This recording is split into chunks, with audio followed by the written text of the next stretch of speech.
Madame, Messieurs, le journal. Que de victoires engrangées cette semaine dans la lutte contre le terrorisme sur différents théâtres d'opération. Plusieurs terroristes ont été neutralisés et leurs bases décimées par le vecteur aérien.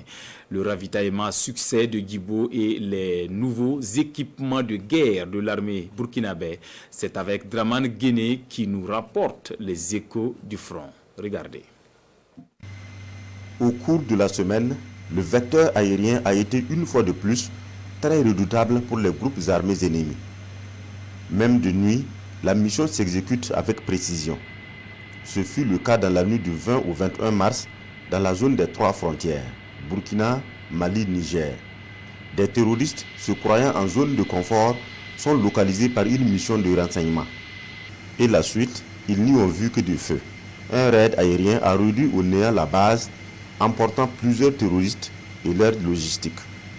Dans la même semaine, l'armée poursuit sa mission civilo-militaire. Guibo a été ravitaillé en vivres et matériel divers par la route. Au cours du périple, une dizaine de terroristes sont tués et plusieurs pièges à la mine désamorcés.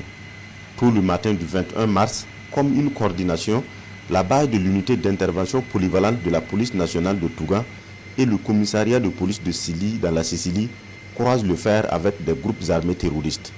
À la fin du contact, les terroristes replient sur leurs différentes bases. Ils sont pistés depuis les airs jusqu'à leur dernier réduit avant d'ouvrir le feu. Dans le Sourou et la Sicile, l'armée de l'air occasionne de lourdes pertes dans les rangs de l'ennemi. Plusieurs terroristes neutralisés, des véhicules de combat et de l'armement partis en fumée. La guerre de libération a été aussi intense sur le front nord. Tougouri, Tongomayel et Inata, où les installations de la mine sont transformées en refuges terroristes. Bien visé, le ciel a craché du feu sur la base. Plusieurs repères terroristes pulvérisés et la traque se poursuit. L'appui-feu est conséquent, mais l'armée poursuit son renforcement opérationnel. Le 23 mars dernier, les forces armées nationales présentaient un pan de leur équipement nouvellement acquis. Des hélicoptères de combat dernière génération, des avions de renseignement et des drones armés. Juste un échantillon qui présage de nouvelles tournures dans la guerre de libération.